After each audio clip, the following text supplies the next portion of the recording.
시청자 여러분 안녕하십니까? 목요일 뉴스온 시작합니다. 오늘 오전 경기도 포천 인근에서 군 훈련 도중에 전투기에서 폭탄 8발이 잘못 발사돼 15명이 다쳤습니다. 이 가운데 2명이 중상인 상황입니다. 네, 관련해서 사고 조사를 이어가는 공군은 전투기 조종사 일부가 좌표를 잘못 입력한 게 원인이라고 밝혔습니다. 자세한 내용 현장에 나가 있는 취재기자 연결해서 알아보겠습니다. 박희재 기자. 네, 저는 경기 포천 폭탄 피해 현장에 나와 있습니다. 네, 군 당국이 조금 전에 사고 경위 일부를 발표했죠. 네, 그렇습니다. 조금 전인 오후 3시에 서울 용산 국방부 청사에서 출입 기자단을 대상으로 진행한 설명인데요.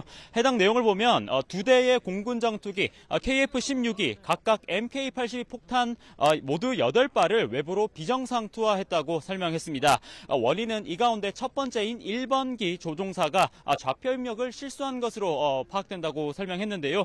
좌표는 사전에 사무실에서 입력하는 절차인데 이곳은 물론 전투기 탑승에서도 확인하는 절차가 있습니다. 현재 군 당국은 시스템에 문제가 없었는지는 조사 중인 만큼 해당 내용이 확정된 사실은 아니라고 설명했습니다. 탄착점은 모두 확인됐고 정확한 낙탄 지역은 조사 중에 있습니다. 관련해 군 관계자는 좌표 입력이 잘못되더라도 조금 전 설명드린 것처럼 전투기 탑승을 하면서 확인을 해야 되는데 해당 과정이 실제로도 또 얼만큼 정확히 이루어졌는지도 조사 중이라고 얘기했습니다. KF-16은 이번 훈련에 모두 5대가 투입된 것으로 파악됐고 다만 이 과정에 불발탄은 없고 떨어진 폭탄 8발은 모두 정상적으로 폭발했다고 설명했습니다.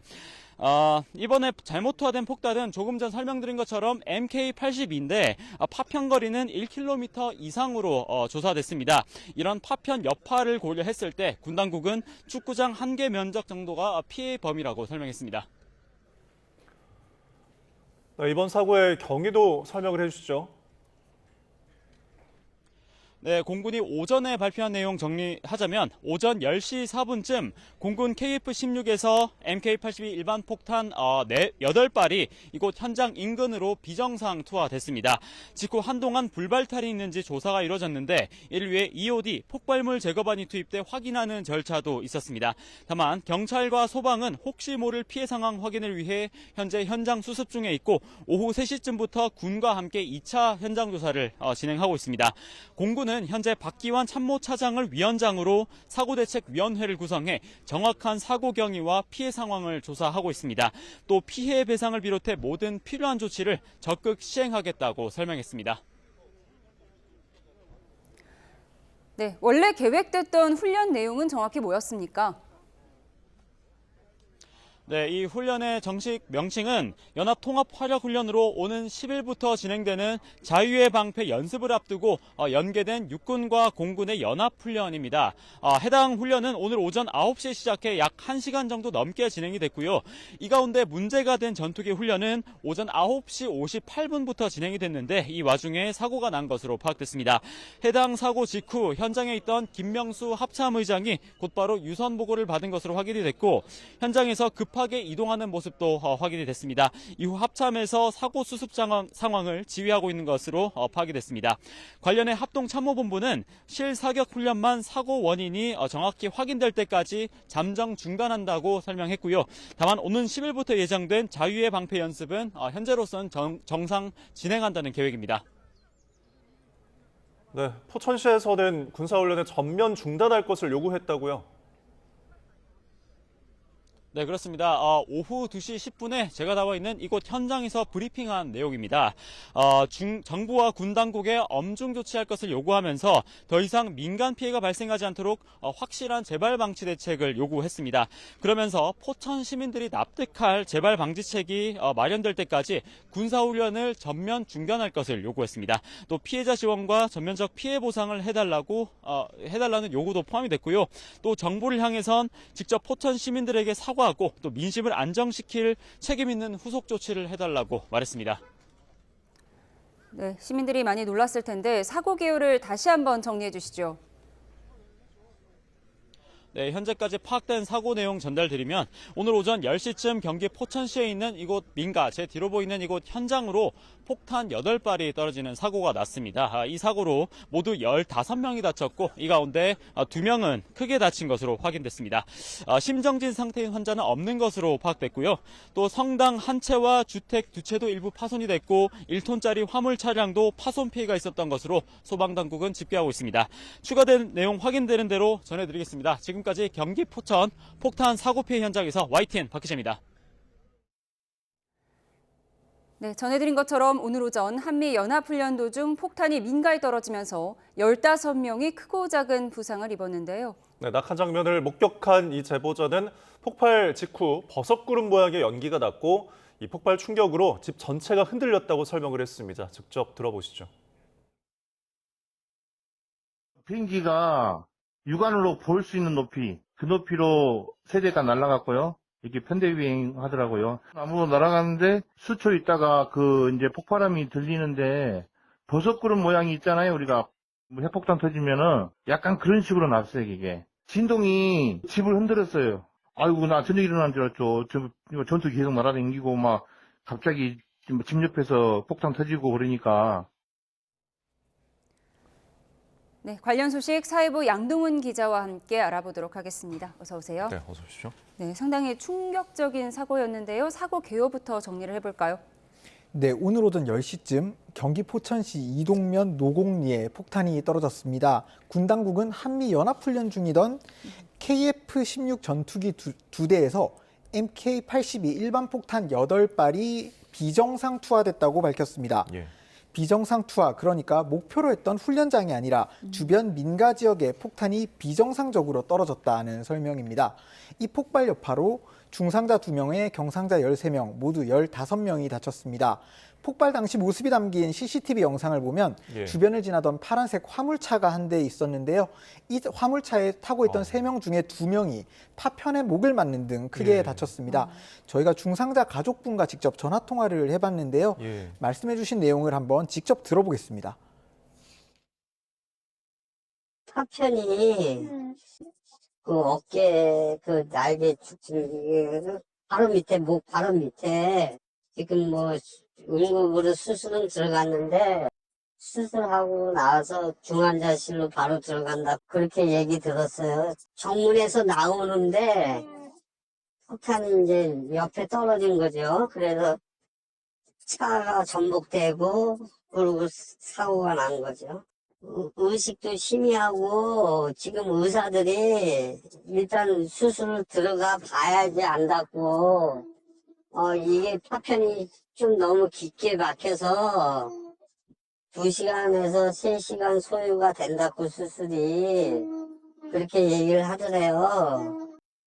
네, 부상자 가운데 5명은 현역 군인이고 외국인도 일부 포함된 것으로 전해졌습니다. 다만 현재까지 심정지 상태에 빠졌거나 의식이 없는 환자는 없다고 소방당국에서는 설명을 했습니다. 또 제3피해로는 성당 건물 1동, 주택 5채, 창고 1동과 비닐하우스 1동, 그리고 앞서 영상에서 나왔던 화물차가 파손된 것으로 집계됐습니다. 또 성당에서 200여 미터나 떨어진 노인 주간보호센터가 있었는데요. 이곳에서도 유리창이 깨져서 직원이 다쳤고 소리와 충격에 놀란 어르신들이 넘어지는 일도 있었다고 합니다. 소방당국은 주변 소방서 3곳에서 7곳의 인력과 장비를 동원하는 대응 1단계를 발령해서 구조작업을 펼쳤는데요. 구조작업이 마무리된 이후 지금은 군과 경찰이 사고 현장 주변을 통제하면서 수습작업을 벌이고 있습니다. 현장에 불발탄이 남아있을 수 있다는 관측이 있어서 군 폭발물 제거반이 출동하기도 했는데요. 잘못 투하된 폭탄들이 모두 폭발한 것으로 조사되면서 지금 폭발물 제거반은 철수한 상황입니다. 네.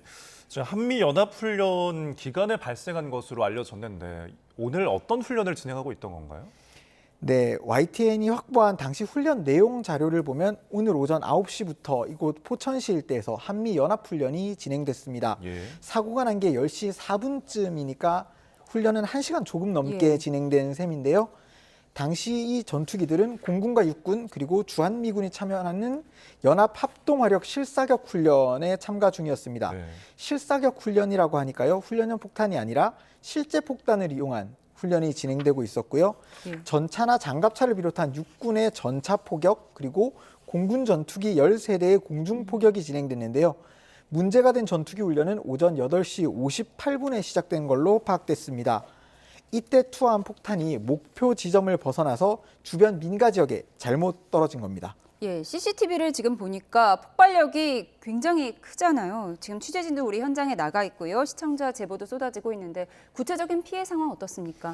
네, 이 사고가 난 곳은 군부대 입구 쪽에 바로 위치해 있는 마을인데요. 당장 사고 현장은 군과 경찰이 통제를 하고 있어서 아주 가까이 다가가서 직접 피해 상황을 예. 하나하나 확인할 수는 이게 없는데요. 사고 당시의 CCTV 네. 화면인 거죠? 그렇죠. 네, 이게 폭발 당시 CCTV 화면이고요. 저희 YTN으로 당시에 시청자분들의 제보 사진이나 영상 그리고 취재진들이 현장에 가서 확인한 내용들을 보면 당시 충격이 얼마나 심했는지 알 수 있습니다. 네, 성당 건물 같은 경우에는 외벽에 쌓아둔 벽돌들이 무너져 내렸고 지붕이 깨지기도 했고요. 그리고 유리창이 깨진다거나 나무가 뽑히거나 차량이 파손되거나 이런 폭발 흔적이 주변 곳곳에 여러 군데에 남아 있습니다. 네. YTN에 이제 사고 당시 목격자분들의 다양한 제보도 있었는데요. 공통적으로 말씀해 주신 내용이 쾅 하는 엄청나게 큰 굉음과 진동이 있었다. 그리고 뿌연 연기가 올라왔다. 그 이후에 주변이 아수라장이 된 모습을 볼 수 있었다. 이렇게 예. 공통적으로 말씀을 해주셨습니다. 소리와 진동 여파로 집안에 쌓아둔 물건들이 다 쏟아지거나 예. 이런 모습들도 볼 수 있었고 또 목격자분들은 전쟁이 난 줄 알았다. 비행기나 헬기가 추락한 줄 알았다. 이렇게 다양한 이야기를 해주셨습니다. 지금 저희 취재진이 현장을 돌면서 당시 계셨던 주민분들 직접 만나봤는데요. 주민분들 이야기도 잠깐 직접 들어보겠습니다. 통나무가 바로 옆으로 떨어졌어. 2개가. 벽이고 어디 검 다 갔어 지금. 문도 뒤틀리지 갖고 열리지도 않고. 지금 주위에 지금 엉망이에요, 엉망. 내가 머리 털라고 6.25는 안 겪어봤지만 계음 소리가 엄청 컸어요. 아주 꽹 아주 표현할 수가 없어. 귀가 막 얼얼할 정도로 벌떡 안고 문을 열고 나가려고 나갔대. 그랬더니 연기가 딱 보이는 거야. 네, 이제 앞으로의 수습이 중요한 것 같은데 군 당국에서는 사고대책위원회 꾸리고 조사에 나섰다고요? 네, 공군은 참모차장인 박기현 중장을 위원장으로 사고대책위원회를 구성해서 정확한 사고 경위를 파악하고 피해 상황을 조사하고 있습니다. 예. 우선 현재까지 사고 원인이 파악된 내용으로는 조종사가 좌표를 잘못 입력했기 때문이다. 이렇게 설명을 했습니다. 네. 당시에 KF-16 전투기 2대가 각각 마크 82 폭탄 4발씩을 싣고 있었는데요. 1번기 조종사가 좌표를 잘못 입력하면서 엉뚱한 곳, 그러니까 민가 지역에 폭탄을 떨어뜨렸고 2번기도 그 폭탄이 떨어진 곳에 뒤이어서 같은 위치에 투하를 했다는 겁니다. 군에서는 이 좌표가 왜 잘못 입력이 된 건지, 그리고 2번기 조종사는 왜 이걸 그대로 따라서 사격을 했는지 이런 내용을 조사하겠다고 전했습니다. 또 정확한 상황과 사고 내용, 원인이 파악될 때까지는 모든 실사격 훈련은 잠정 중단하겠다라고 발표를 했습니다. 군에서는 이번 사고로 민간 피해가 발생한 데 대해서 송구하게 생각한다. 그리고 부상자분들의 조속한 회복을 기원한다고 말했는데요. 피해 배상 등 필요한 조치는 적극적으로 시행하겠다고 강조했습니다. 또 몸을 다친 시민분들뿐만 아니라 근처 주민 모두가 큰 충격을 받았을 것으로 보이는 상황인데요. 네. 트라우마 치료나 이런 정신적인 부분에 대한 지원도 이어서 이루어져야 될 것으로 보입니다. 예, 시민들의 충격과 구체적인 피해에 대한 지원이 필요할 것 같습니다. 사고 원인에 대해서 추가 취재가 되면 전해주시기 바랍니다. 지금까지 양동훈 기자였습니다. 고맙습니다.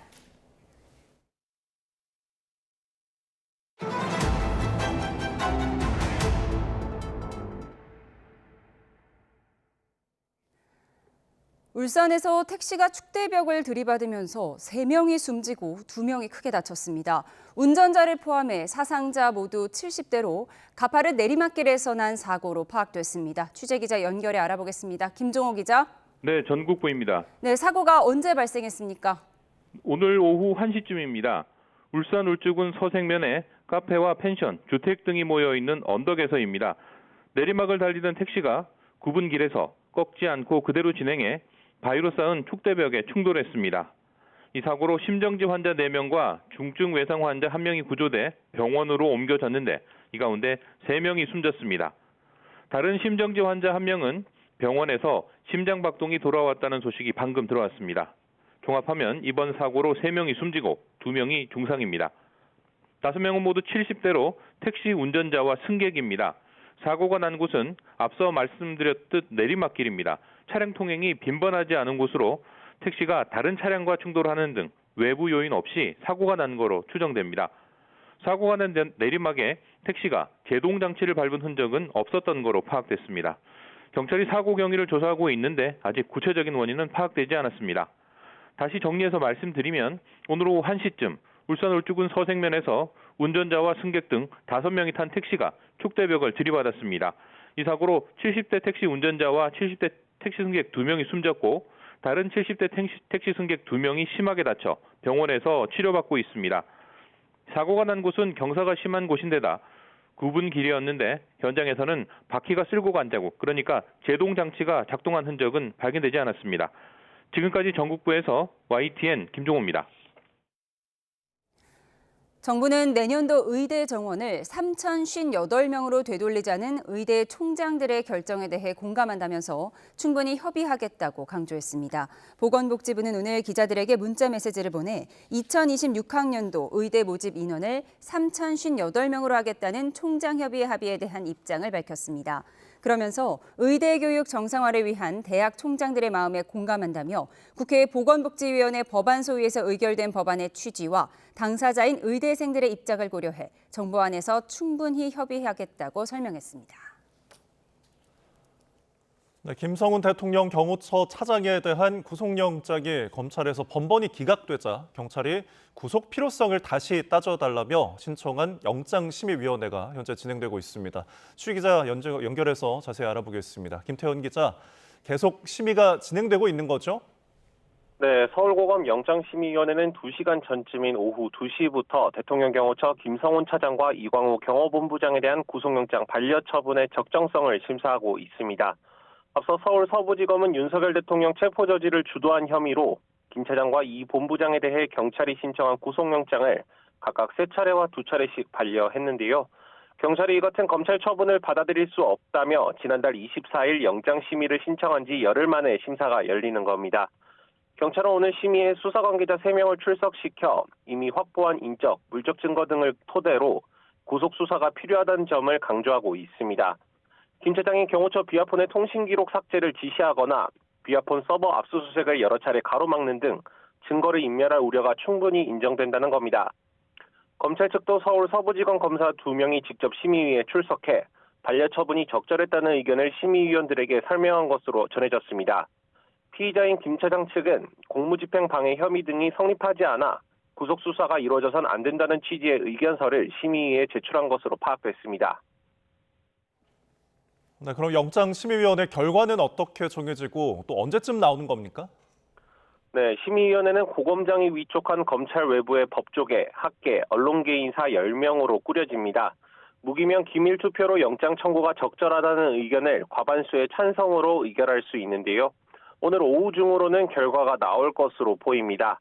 심의의 의결은 권고라서 구속력은 없지만 검찰과 경찰은 가능하면 이를 존중해야 합니다.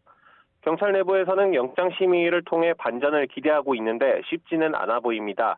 지난 2021년 심의위가 설치된 뒤 심의가 이뤄진 16건 가운데 경찰 손을 들어줬던 건 1건뿐인데다가 이 경우도 결국 법원이 영장을 기각하면서 결과적으로 구속 여부가 뒤집힌 사례는 없었습니다.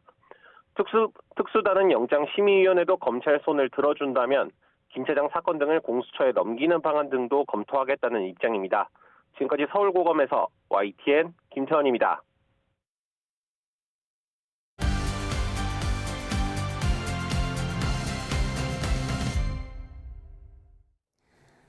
정치의 겉과 속을 들여다보는 정치온 시작합니다. 오늘은 윤기찬 국민의힘 법률위 부위원장, 조기현 민주당 법률위 부위원장과 함께 날카롭게 분석해보겠습니다. 두 분 어서 오세요. 네, 안녕하세요. 네, 연달아 비명계를 만나면서 통합을 강조하던 차에 나온 이재명 대표의 이번 발언 어떻게 들으셨습니까? 그래서 이재명 대표 사전에 있는 통합의 정의가 아닐까라는 생각이 들어요. 왜냐하면 이제 이재명 대표께서 계속 통합을 강조하다가 또 당내에서 본인의 반대하는 세력에 대해서는 또 실질적인 가해를 하시고 지난 그 국회의원 선거에서도 뭐 가해라고 한 표현은 좀 뭐하지만 어쨌든 불이익이 갔어요, 결과적으로. 그래서 스스로 인정하셨잖아요. 7명 중에 4명 그런 사유가 있고 정무적 판단은 3명 정도 했다라는 취지로 말씀하셨기 때문에 이것을 어떻게 보면 실제 겁을 주는 내용도 있는 거예요. 또 하나는 체포동의안 관련해서는 의원들을 헷갈리게 하신 건 이재명 대표죠. 처음에 대선 때는 내가 불체포 특권을 포기하겠다라고 해놓고 그다음에 이게 이제 영장이 2번 청구돼서 한 번은 국회에서 가결이 되고 한 번은 부결이 되잖아요. 부결된 이후에 다시 또 교섭단체 대표연설에서 나 불체포 특권 포기하겠습니다 또 얘기를 해요. 그다음에 다시 영장이 청구되니까 그때는 부결해 주십시오라고 손편지까지 쓰셨죠. 단식도 하셨죠. 단식도 하시고 뭐 단식에 대해서는 본인은 또 아니라고 하시니까 그 결과적으로 보면 의원들 입장에서 보면 이 이재명 대표의 어느 말씀이 진심을 반영한 말씀인가에 대해서 예를 들면 정치적인 앞날을 고려해서 본인이 진짜 가결을 원하시는 건지 아니면 실제 구속되기 싫어서 부결을 원하시는 건지 이거에 대해서 헷갈림이 있다는 거죠. 마지막으로 이 대표께서 진심은 모르겠지만 저 부분을 전략적으로 하신 것 같기는 맞다. 왜냐하면 이재명 대표의 시간은 대선에서 끝나지만 사실 이재명 대표를 뒷받침하는 친명계의 시간은 대선부터 시작하거든요. 그럼 대선 이후에 당대표 선거가 있고 지방선거가 있는데 어쨌든 친명계가 그 선거를 이재명 대표 없이 맞이할 바에는 그 이전에 비명계를 괴멸시켜야 되는 부분은 없지 않아 있어요. 예, 저 그림이 체포동의안이 가결된 후에 영장실질심사를 받으러 가던 이재명 대표의 모습입니다. 물론 증거는 없는 추측이라고 단서를 달긴 했는데 왜 이 시점에 이런 주장을 했을까? 말씀하신 것처럼 전략적인 것일까? 어떻게 보십니까? 여러 가지 고려가 있었다고 봅니다. 근데 어제 그 해당 인터뷰는 2022년 대선부터 지금까지에 있었던 여러 가지 사항에 대한 사실관계들에 대해서 솔직한 입장을 밝히고 또 기존까지 하지 않았던 얘기들까지 상세히 설명하는 자리였는데 당시 체포동의안 표결 관련해서도 상세하게 설명을 했고요. 이게 녹화 방송이었던 걸 고려하면 말하는 과정에서 뭐 고려 없이 한 얘기는 아닌 것 같고 의도했던 바도 분명히 있는 겁니다. 그러니까 통합이라는 게 무분별하게 과거에 실제 당원 뜻에 완전히 반해서 이재명 대표로 상징되는 당원들의 어떤 선택 이 부분을 과 다른 어떤 행동을 한 부분에 대한 분들까지 전부 다 통합의 대상으로 삼는 것은 오히려 당원들이 새롭게 만든 이 정당을 다시 갈등과 분열로 이끌어 갈 수도 있다 이런 우려와 걱정이 있는 것이고요. 그 당시 상황을 보면 그 2023년 2월에 1차 표결이 있을 때 또 이 가결이 됐던 23년 9월에 2차 표결을 보면 실제 이탈하는 표수가 그 기권 무효표까지 하면 거의 40표로 동일합니다. 이런 내부 분위기가 계속되고 있었던 거고요. 1차 표결이 부결된 이후에 불구속 기소됐죠. 대장동과 성남 FC 사건은 그 이후에 검찰이 또 무리한 수사를 계속하면서 6월부터 8월 이기설, 10월 사퇴설이 당 안팎에서 계속 나옵니다. 당 내에서 그런 얘기들이 있었고 또 예상한 시점에 구속영장이 청구되고 이런 과정들을 보면 실제 이 뭐 아주 구체적으로 어떤 뭐 검찰과 당 일부 세력이 했다는 증거까지는 없지만 이게 맞아 떨어지는 어떤 상황들이 있었고 그런 상황들에 대해 설명을 하면서 그 과정을 거쳐서 결국 당원들이 이 경선을 통해서 선택하고 그렇게 해서 총선의 그 승리로 이어진 이 민주당이 이렇게 만들어진 과정을 설명하면서 만약에 이제 대선 국면에서 또다시 이재명 대표의 사법 리스크 문제가 또 계속 나오고 있고 그 우려의 목소리도 나오고 있고 그럼에도 불구하고 통합 행보를 하고 있지만 당시의 상황이 재현되지 않으려는 보장이 없는 겁니다. 그래서 통합을 하되 이런 식으로 당원 중심의 정당의 어떤 근간을 흔드는 방식의 공격까지를 포함하는 통합은 아니다. 이런 입장을 분명히 한 것 같습니다. 조기 대선이 있기 전에 한 번 더 통합을 해야 하는 어떤 불가피성이 있었다. 이렇게 분석을 하셨습니다. 논란이 이어지는 가운데 이재명 대표는 비명계라는 것이 아직도 있느냐는 의미심장한 말을 남겼는데요. 이 대표 발언을 둘러싼 당내의 목소리도 엇갈리고 있습니다. 듣고 오겠습니다. 비명계에서는 좀 통합을 하는 제스처로 처음에 받아들였다가 약간 공격이 들어왔다는 그런 반응인데요. 당연히 뭐 아직도 비명계 그런 게 있나요? 입장이 다른 분들은 있겠지만 어떤 이 엄혹한 환경에서 우리 국민들의 눈높이에 맞춰서 우리가 할 일을 함께 손잡고 해가면 좋겠습니다.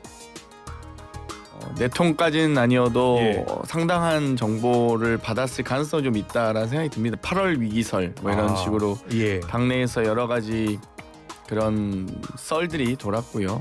이 체포동의안의 이 과정이 참 너무 당내 갈등이 극심하다는 상황이었기 때문에 예. 아마 뭐 그런 언짢은 이 표현을 하셨던 것 같고요. 바둑으로 치면 진짜 악수 중에 악수를 두신 거라고 생각합니다. 공든 탑들이 와르르 무너져 버리는 듯한 느낌이었거든요. 말을 얹으면 얹을수록 당내 분열 뭐 혹은 여러 가지 막 논란 이런 게 증폭될 수밖에 없거든요. 이재명 대표께서 그 뚜껑을 열어버리셨기 때문에 네. 사실관계를 정확하게 짚고 갈 수밖에 없는 상황으로 우리가 내몰렸다는 생각입니다. 네, 비명계의 고민정 의원은 공든탑이 와르르 무너져 내린 것 같다고 표현을 했습니다. 실제로 원외 비명계 모임 초일회는 앞에서는 웃고 뒤에서 칼을 꽂는 격이라는 격한 입장을 냈는데 이번 발언을 계기로 어떤 친명 비명계 간 갈등이 다시 수면 위로 올라간다 이렇게 볼 수 있을까요? 아마 그러지는 않을 것 같아요. 왜냐하면 이재명 대표가 저렇게 얘기하는 뜻을 아마 비명계도 이해했을 것 같고 비명계의 다층의 구조가 있기 때문에 그러니까 이재명 대표도 8월 31일 날 전격적으로 단식을 시작하거든요. 그럼 본인도 이게 조사와 영장으로 이어지겠다는 것을 아마 눈치챘을 거예요. 왜냐하면 그 당시에 위증교사도 새로이 들어왔던 부분이고 쌍방울 대북 송금 사건도 새로이 들어왔던 부분이기 때문에 그래서 본인이 단식이 시작했던 거이기 때문에 근데 중간에 영장 청구 시점과 본인한테 당대표 내려놔라라고 말을 들었던 시점이 교묘하게 일치한다라는 거잖아요. 그러니까 31일 날 본인도 영장을 예상하고 단식에 들어갔다는 것을 보면 저 발언은 인위적으로 맞춘 느낌이 있고 다만 이제 이재명 대표 입장에서 보면 세력화하지 말라는 경고죠. 지금 이제 친명계 위주로 본인이 걸어왔는데 당을 다 통일해 놨는데 지금 대선 국면에서 내가 피선거권 관련해서 여러 가지 위험에 처하자 지금 통합 과정에서 하나씩 만나서 이 설득을 하고 있지만 그 부분들이 전부 합쳐지면 사실 세력화하거든요. 그럼 세력화하게 되면 당대표 선거부터 해서 일단 어려움에 처하게 되죠. 친명계 입장에서.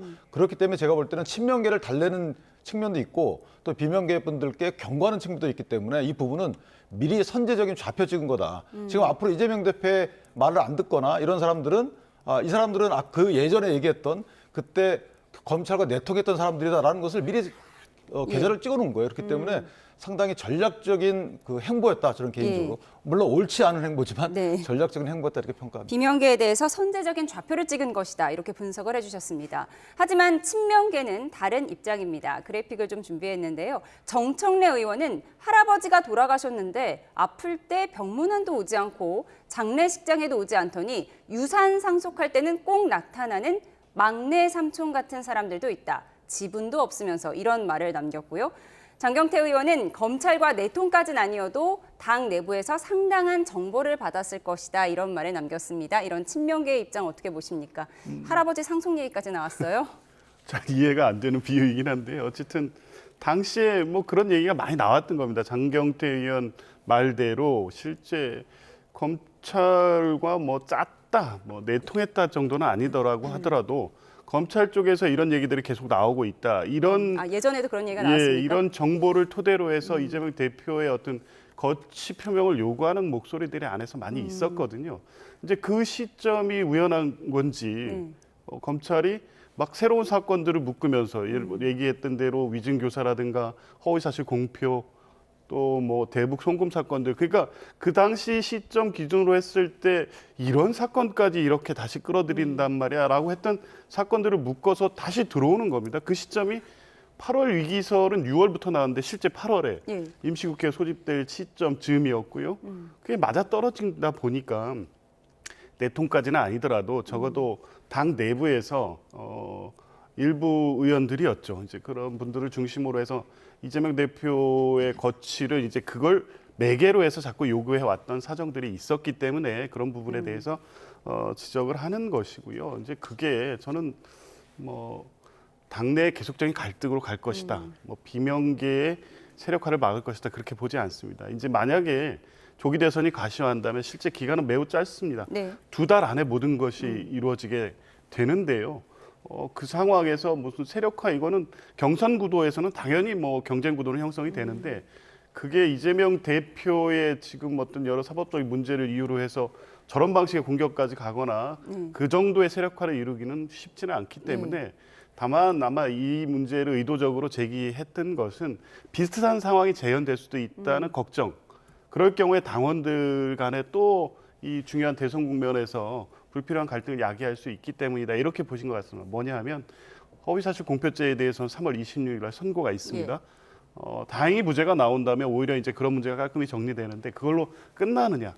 아닙니다. 대장동 재판 지금 5개 재판이 계속 진행되고 있기 때문에 그 재판들 여하를 가지고 계속 대선 국면에서도 당 내부에서 이런 갈등적 요인, 이재명 대표가 대선 후보가 돼도 민주당은 계속 불안할 수밖에 없습니다라는 내용이 비판이 제기되는 경우에 과연 1대1 대선 구도에서 과연 승리를 장담할 수 있겠느냐. 이제 이런 부분에 대해서는 좀 명확히 할 필요가 있다. 이런 것이고 아마 그렇다고 해서 당내 갈등이 뭐 계속적으로 확대되고 뭐 이런 상황으로 갈 것으로 보지는 않습니다. 당내 갈등이 확대되지는 않을 거라고 예측을 하셨는데 김두관 전 의원은 이 대표의 사과를 요구하고 있습니다. 이재명 대표는 다 지난 일이라며 진화에 나섰는데 수습이 될까요? 저는 아마 김두관 의원이 이제 사과를 요구하지만 사과는 애둘러서 지금 하신 꼴이에요. 다 지난 일이다. 한참 지난 일이죠. 2년 다 전. 지난 일이라고 하면서 비명계라는 게 아직도 있습니까? 이런 말을 했는데 이게 무슨 뜻일까요? 그러니까 비명계면 있으면 안 된다는 뜻이죠. 그리고 또 하나는 이게 이제 대선에서 이재명 대표가 가장 경계하는 부분은 반명연대예요. 그러니까 당 대선 이후에 당의 세력을 헤게모니를 위한 여러 가지 싸움도 경계하시지만 당장 대선 때 반명연대를 경계하거든요. 반명연대는 당 다른 외까지. 당과의 연대까지. 당 외까지 아마 감안할 겁니다. 그렇다면 만약에 그 민주당에서 나가시거나 나가 있던 분들이 반명연대에 합류하게 되면 저분들은 사실은 어떤 정치적인 견해가 달라서 가는 것이 아니고 예전에 검찰과 결탁했던 사실상의 부역자들이다. 이런 식으로 어떤 그 라벨을 씌울 수 있는 그런 지금 뭐 컨셉을 갖고 갖다 들이민 거기 때문에 사실은 어찌 보면 저게 만약에 일부러 진짜 그런 전략상 했다 그러면 좀 정도를 넘으신 거죠. 그러나 어쨌든 확인되지 않는 사실관계 아니겠습니까? 제가 아까 말씀드렸지만 이재명 대표도 예상했고 그 누구도 다 예상했던 부분을 만약에 내가 예상해서 조언을 했다고 한들 그런 예상해서 조언한 부분이 마치 검찰과 뭐 결탁해가지고 나를 회유 협박했다. 이렇게 갖다 라벨링하는 것이 맞는지에 대해서 좀 무서운 분이다 이런 생각이 듭니다. 이재명 대표 본인도 증거는 없고 추측이라고 말을 하긴 했습니다. 저희는 다음 주제로 가서 이야기 이어가겠습니다. 정치 재개를 선언한 한동훈 전 대표가 어제 북코선트에 이어 오늘은 토론회에 참석했는데요. 여권에서는 여전히 한 전 대표 복귀를 달갑지 않게 보는 시선도 있습니다. 확인해 보겠습니다. 네, 70여일 만에 공식 등판한 한동훈 전 국민의힘 대표 40년 헌법문을 닫겠다며 개헌 의지를 피력했고요. 비명계와 검찰이 짜고 자신의 체포동의안을 가결시켰다는 이재명 민주당 대표의 발언을 두고 벌써 계엄을 하고 있다고 꼬집었는데요. 동시에 당내 친윤계에 대해서도 작심 비판을 이어갔습니다. 듣고 오겠습니다. 우리 당이 그리고 우리 보수가 어렵사리 배출한 대통령이 한 계엄을 여당의 대표가 가장 앞장서서 막은 것 괴로웠습니다. 더 잘할 수 있는 부분이 분명히 있었을 수 있겠어요. 그렇지만 그 마음을 가지고 계엄을 막았고 그 선택에 후회가 없습니다. 다 사정이 있었겠지만 대통령님 자주 만나고 이런 것들이 많았잖아요. 그걸 자랑하면서 다녔던 분들 많잖아요. 저는 그분들이 그 시간에 직원을 했었어야 한다고 생각해요. 네, 마은혁 헌법재판관 임명에 반대하며 나흘째 단식 중인 박수영 의원을 격려 방문한 홍준표 대구시장은 한 전 대표에 대한 곱지 않은 시선을 가감없이 드러냈는데요. 들어보시죠. 개헌의 적임자가 본인이라는 취지로 말씀하셨는데 누구? 당을 이래 망쳐놓고 양심이 있어야지. 나라를 이렇게 어지럽게 해놓고 뭔 쓸데없는 소리야. 그런 거 묻지 말아요. 네, 어제 북콘서트에서 한동훈 전 대표의 친윤을 향한 목소리, 대통령 자주 만난 걸 자랑할 시간에 직언을 했어야 한다 이런 쓴소리를 했습니다. 어떻게 보셨습니까? 글쎄요, 전 동의하기 어려운 게요. 한동훈 대표는 이 정권의 황태자로 불려졌습니다. 그래서 초대 법무부 장관을 통해서 장기간 법무부 장관으로 재임했고요. 그 기간 동안에 소위 정적인 이재명 대표와 민주당에 대한 표적 수사 대폭 이루어졌고요. 그 이후에 이 과정에서도 과연 그 국정이 높은 평가를 받고 있느냐, 전혀 그렇지 않았습니다. 그런데 그러한 방식, 사정 정국을 계속 운영해 가는 데 있어서 한동훈 대표가 이런 방식으로 가서는 안 됩니다라는 직언을 했다는 얘기는 듣지는 못했고요. 그다음에 이제 비대위원장으로 돼서 당 대표가 된 이후에 잠깐 김건희 여사 문제가 불거졌을 때 국민의 눈높이를 얘기하면서 목소리를 낸 적이 있지만 그 부분을 실제 바꾸기 위해서 끝까지 윤석열 대통령에게 옳은 소리를 냈느냐, 결국 굴복했던 거 아닙니까? 그 결과가 총선 대패로 이어졌고, 그 과정에서 한동훈 대표는 윤석열 대통령의 실정이나 문제를 지적하지 않고 소위 말하는 2조 심판으로 선거를 치렀습니다. 그 결과가 총선에서 대패였습니다. 그 이후에 당대표직에서 물러났고 지금 상황이 왔는데, 지금 상황이 오는 데까지 사실 상당한 책임이 본인한테 있는 겁니다. 직언을 했어야 된다, 누구한테 하는 얘기인지 모르겠고요. 그리고 하나의 뭐 유일한 자산이라고 할 수 있는 것, 본인이 강조하는 것이 비상계엄을 막았다는 건데, 대표가 앞장서서 막았습니까? 민주당과 시민들이 막아냈던 비상계엄에 그냥 얹은 거죠. 물론 잘하셨습니다.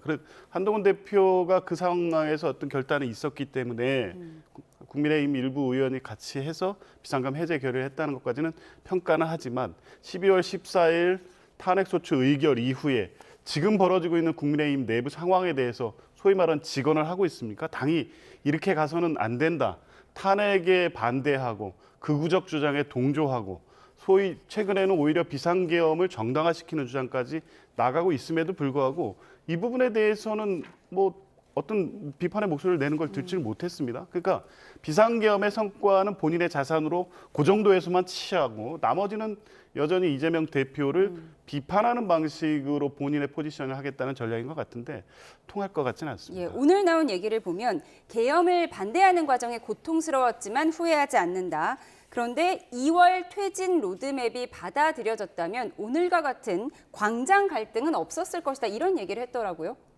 그래서 저는 이제 한동훈 대표가 2달 정도 그 성찰의 시간을 가졌다고 말씀 주셨는데, 그 성찰의 결과물이 아직은 안 나온 것 같아요. 왜냐하면 어쨌든 비상대책위원장 시절에 선거를 치렀죠. 선거를 치렀고 그 책임하에 선거를 치렀으면 그 결과에 대해, 결과가 오늘날 이런 사태를 만들어낸 거잖아요. 그 결과에 대해서 먼저 본인이 얘기를 해야 되는 부분이 있는 것이고, 그다음에 이제 직원 이 부분은 이제 직원하는 건 중요하죠. 그런데 직원의 의미는 뭐냐면 상대로 하여금 내 직원으로 따르도록 요구를 하고 그 결과를 도출해내는 과정이죠. 그래서 내가 만약에 해서 안 되면 여러 사람이 또 합쳐서 하고, 이게 무리정치거든요. 정당이라는 것이 정당과 여당과 그 위정자들의 관계는 그런 부분인데, 그런 부분보다는 난 직언했다는 것을 국민께 알리는 것에 치중했다는 그 인식도 좀 있단 말이에요. 그래서 이런 부분 때문에 갈등이 유발됐고, 저는 개인적으로 보면 갈등이 유발되는 결론 때문에 한동훈 대표가 그토록 걱정하는 이재명 대표에게 지금 가장 유리한 국면이 만들어졌잖아요. 물론 그 과정에 대통령이 잘못한 부분도 있고 한동훈 대표가 잘못한 부분도 있고 친윤이 잘못한 부분도 있어요. 여기서는 다 같이 잘못했습니다라고 하시는 것이 조금 더 당원과 국민께 호소력 있는 것이지, 이렇게 나는 다 했는데 이런 사건들이 안 받쳐줘서 또 이 사람들이 잘못해서 결국 대통령이 말을 안 들어줘서 이렇게 얘기하시는 건 아직도 저는 성찰의 결과물을 저는 아직 못 봤어요. 그래서 아직 시간이 있기 때문에 그 성찰의 결과물은 언젠가 보여주시겠거니 이제 기대를 하고 있지만 아직까지는 예전에 한동훈 대표와 비슷한 모습을 전 보고 있다. 네, 성찰의 결과물이 아직 없다. 그런데 한동훈 전 대표 어쨌든 팬심이 있고 지금 책도 잘 팔리는 것 같고요. 이런 가운데 어제 홍준표 대구시장 국회를 깜짝 방문해서 당을 망쳐놓고 양심은 있어야지, 이런 얘기로 한동훈 전 대표를 비판했습니다. 당내 분위기 지금 어떻습니까? 뭐 다양한 의견이 있을 수 있어요. 일단 중요한 것은 자, 국민의 복리를 위해서는 정당에 입당해서 정당의 후보자가 되고자 하거나 정당의 대표를 지냈거나 또는 정당의 대선 후보자가 됐던 분들끼리 얘기잖아요. 그렇다면 정당의 당세를 확장해서 국민께 호소력을 받는 이런 과정을 거쳐야 되는 거죠. 나 혼자 잘 돼봐야 그거는 정당이 뒷받침되지 않거나 보수층이 뒷받침되지 않으면 내가 원하는 뜻을 이룰 수가 없습니다.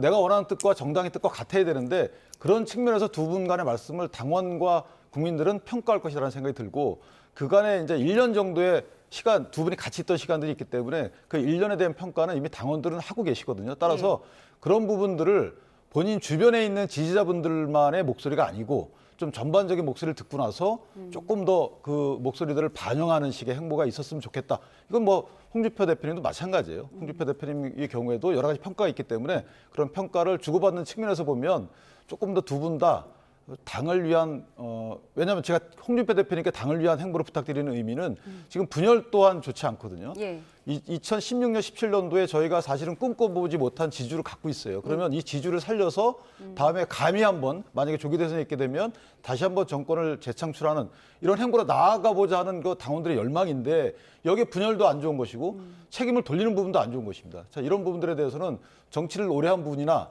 또는 현명한 분이나 다 현명한 안을 도출해서 그걸 적용한 행보를 했으면 좋겠다라는 게 제 뜻입니다. 예, 국민의힘의 열망을 전해주셨는데 민주당이 보기에 한동훈 전 대표의 복귀 어떻습니까?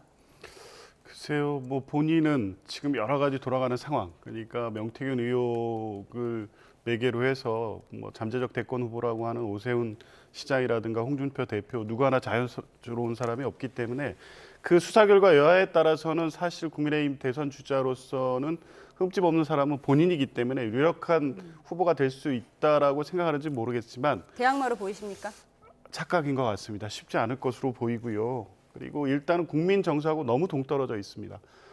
이재명 대표를 비판하면서 계엄을 언급합니다. 계엄을 본인 정치를 위한 소재로 사용하고 있는데요. 지금 비상계엄이 있은 후 3개월이 지났지만 계엄은 국민들 입장에서는 충격적인 사건이었고 여전히 많은 국민들은 트라우마에 시달리고 있습니다. 그 계엄을 이재명 대표를 비판하기 위해 그렇게 가볍게 쓰는 차기 대권 후보를 누가 국민이 지지하겠습니까? 이재명 대표가 계엄을 할 위험한 인물이라고요. 그러니까 계엄을 얼마나 가볍게 생각하면 저런 비판을 할 수 있냐는 문제 제기가 나올 수밖에 없고 당을 망친 것에 대한 책임을 얘기하고 있는데 윤석열 대통령이 당을 망쳤죠. 그런데 윤석열 대통령이 2년 반 동안 그런 폭주를 하는 데 있어서 당이 윤석열 대통령을 바로잡고 직언을 하고 당과의 협력을 통해서 뭐 국회를 잘 이끌어갈 수 있게 이런 노력했습니까?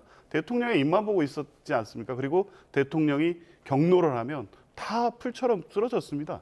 그래 놓고 누가 더 당이 이 상황이 됐는지 책임을 논할 수 있는 상황인가. 이런 전체적인 상황은 비상계엄과 내란 사태에 대한 철저한 반성, 그리고 이후 사법 절차라든가 탄핵 심판 절차에 대한 승복, 이런 입장에서 출발해야 되는데 그런 입장은 전혀 나오지 않기 때문에 누가 나오더라도 과연 국민적 공감을 얻을 수 있을까라는 생각이 듭니다. 예, 근데 저희 당 이제 되게 리더들이잖아요, 저분들이. 그 리더들에 대해서 당원들이 보는 시각은 이렇습니다. 지금 뭐 당이 망쳐지고 그다음에 뭐 국정 혼란 이런 부분 무조건 다 국민들이 걱정하는 부분이에요. 그런데 민주당의 국회에서의 폭주를 못 막은 부분이 뭐 원인이 됐던 부분들이 있단 말이죠. 그럼 민주당의 국회에서의 폭주를 어찌 됐든 간에 의석을 많이 확보하든지 아니면 의정 활동 슬기롭게 하든지 아니면 이재명 대표하고 저녁을 많이 먹든지 어쨌든 해가지고 국회 폭주를 막지 못한 부분들은 그 누구한테도 책임을 돌리면 안 되는 부분이에요. 이런 데서 기본적인 책임의식을 느끼고 앞으로 본인의 비전을 내놔야 되는데 지금 그 부분을 다 피해가고 있는 거죠. 그냥 이재명 대표는 항상 두려운 존재. 이렇게 해서는 어떻게 그 책임을 다 안으로 돌리고 이렇게 해서는 저는 그 정당에서 리더로서의 자격이 없다고 봐요, 개인적으로. 네, 리더로서의 전략까지 짚어봤는데요. 윤석열 대통령 탄핵 심판 선고가 다가오면서 여야의 여론전은 점차 치열해지고 있습니다. 여당은 한 언론이 보도한 곽종근 전 특전사령관과 지인이 나눈 통화 내용을 토대로 공세에 나섰는데요. 어떤 내용인지 듣고 오겠습니다. 내가 참 할 말은 무지하게 많은데 누구는 나한테 양심선언을 하라는데 내가 어떻게 하냐 그러냐 내가 살려면 나보고 양심선 하라는데 어찌됐든 간에 얘들이 다 사정은 아는데 그래도 뭐 내란죄로 엮겠단다. 속사정이 많은데 지금은 아무도 내 말을 안 듣는다. 민주당 국회의원들이 내란죄를 엮기 위해 곽 전 사령관을 회유 겁박한 사실이 명확하게 드러난 것입니다. 이로써 홍장원의 메모 조작에 이어 곽종근의 진술 조작까지 내란죄 주장의 핵심 근거들이 모두 오염된 것으로 밝혀졌습니다. 그리고 그 오염의 주범은 바로 민주당으로 확인되었습니다. 네, 어제 이 통화 내역이 화제가 됐습니다. 곽종근 전 사령관이 통화에서 말한 누구는 누굴지, 누가 뇌란죄로 엮겠다, 그렇지 않으면 양심선언을 해라, 이런 얘기를 했을까요? 누굴까요? 누군지는 모르겠습니다만 민주당이 아닌 건 분명해 보입니다. 시점이 12월 5일입니다. 비상계엄 해제 그 다음 날이었고요. 내란죄로 엮겠단다라고 했으면 민주당이 내란죄로 그걸 어떻게 엮겠습니까?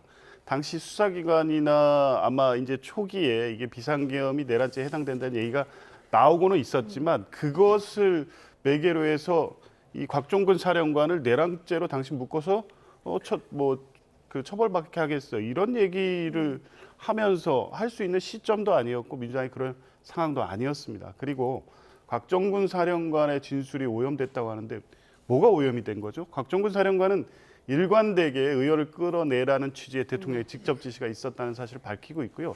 그 진술은 곽종근 그 사령관 혼자만의 진술이 아닙니다. 곽종근 사령관의 지시를 받은 공수 1여단장의 진술이 있고요. 수방사 경비단장의 진술도 있습니다. 당시 출동했던 특전사 이하 부대원들 현장에서 곽종근 사령관의 지시를 직접 켜진 마이크를 통해서 다 들었고 그 진술이 다 확보되어 있습니다.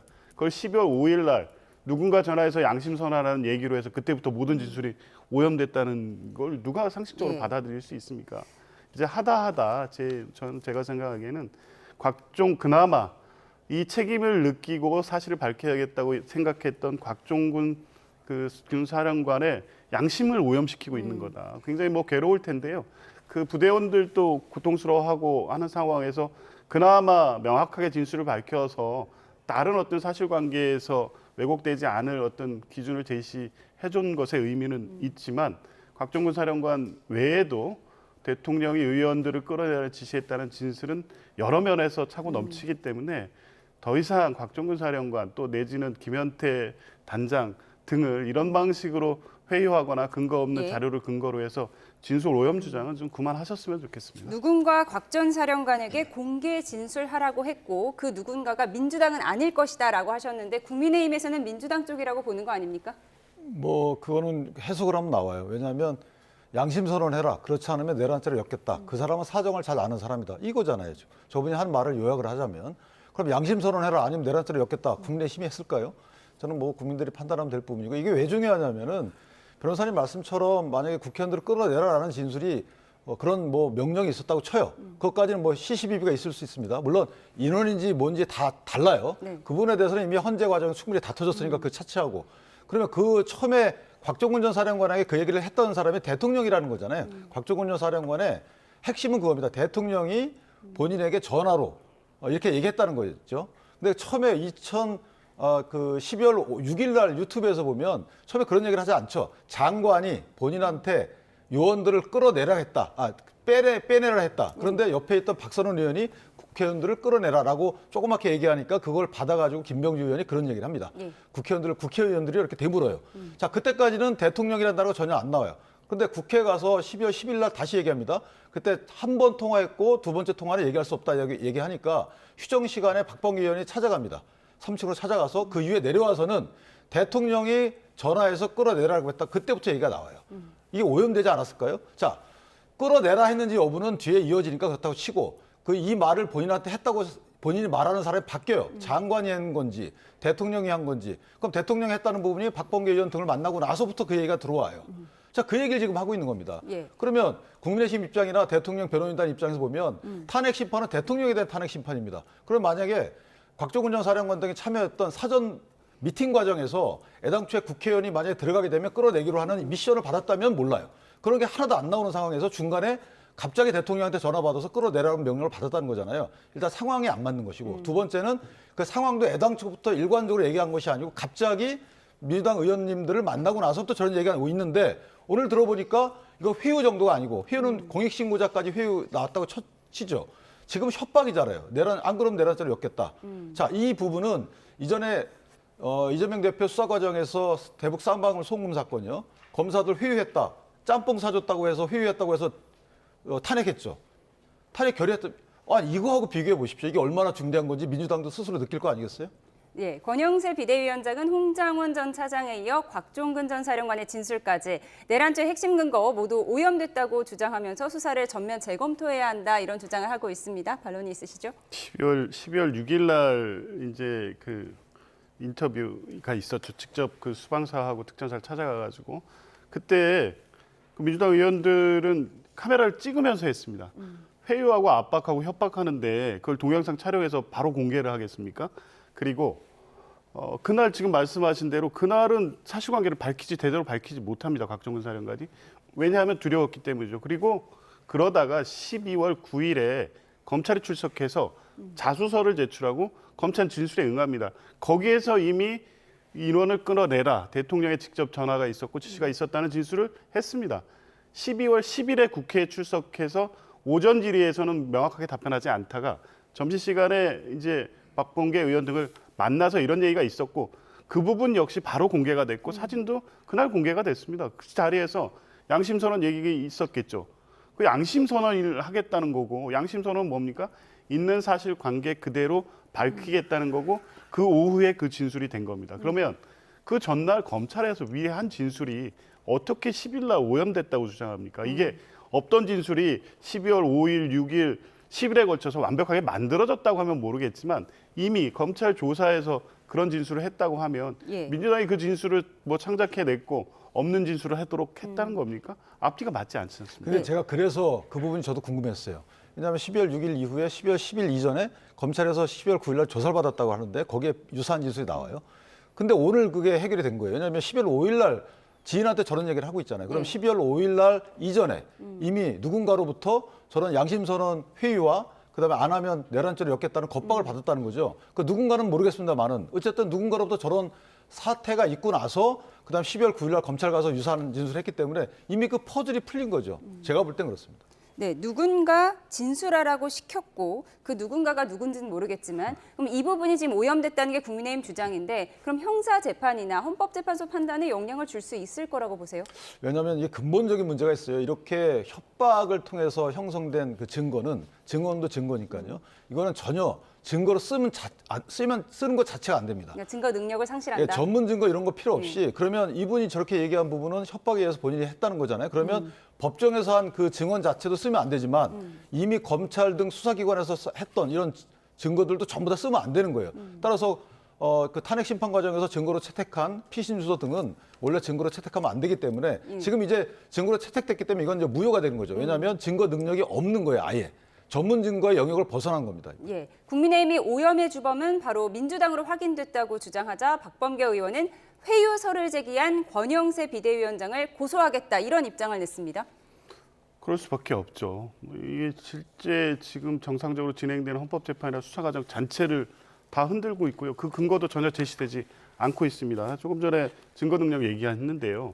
누구로부터 어떤 내용으로 어느 정도의 압박을 느꼈는지는 모르겠습니다만 수사기관에서 그 진술 조서가 증거 능력이 부정되는 건 뭐냐면 수사하는 수사기관의 수사 주체들이 협박을 하거나 압박을 하거나 해서 본인의 사실이나 기억에 반하는 진술을 해서 얻어낸 진술 주소가 모여되는 거지 외부에서 밖에서 이러저러한 상황이 그 누군지도 모르겠습니다. 그리고 어떤 수준의 내용인지 모르겠고 그 내용은 또 양심선언의 내용이라고 했다고 하면 그런 정도의 어떤 상황과 정황이 있었다는 사정만으로 수사기관에서 한 진술이 무효가 될 수가 없고요. 그리고 본인이 헌법재판소에서 나와서 분명히 밝혔습니다.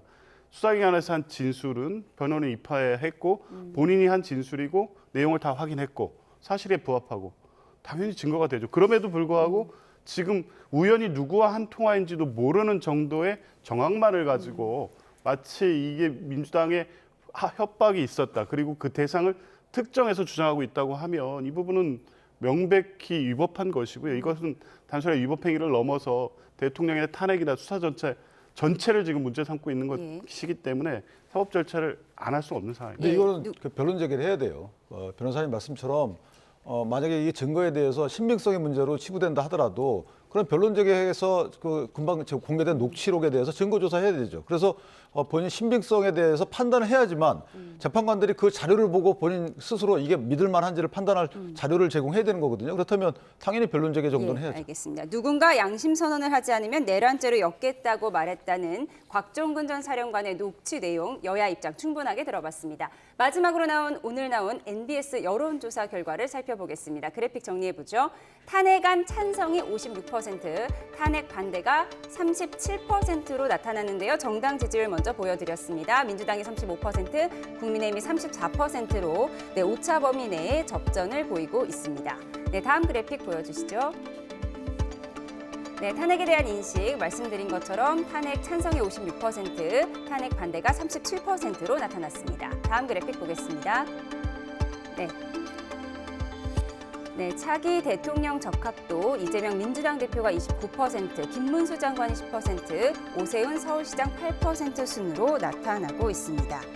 네, 탄핵 찬반 차이보다는 정당 지지도 차이가 훨씬 적고요. 또 정권 교체와 유지 여론의 차이가 많은 반면에 정당 지지도의 차이는 좀 적습니다. 이 부분은 민주당이 어떻게 받아들이고 있습니까? 뭐 MBS 조사의 경향성을 쭉 보면 되는데요. 이제 지난 한 2주 전까지만 해도 오히려 이제 국민의 지지율이 앞섰었죠. 뭐 그것은 정당에 대한 지지율과 뭐 다른 지표가 다르게 나타나는 경우가 계속 이어지고 있기 때문에 그 상황을 뭐 일단 민주당으로서는 긴장 요인인 건 분명합니다. 여전히 대통령 탄핵에 대한 여론이 높고 대통령이 처벌해야 된다, 정권 교체 여론이 높음에도 불구하고 그게 민주당 지지율로 흡수되지는 않고 있는 점은 늘 경계하고 신중하게 여론을 살펴야 될 문제이긴 한데 지금 크게 우려할 상황이냐. 오히려 저는 지금 같은 국민의힘 태도 때문에 앞으로 이 격차가 추이는 더 달라질 거다. 민주당의 지지율은 더 높아질 것이고요. 지금 국민들이 생방송으로 지켜본 비상계엄 상황,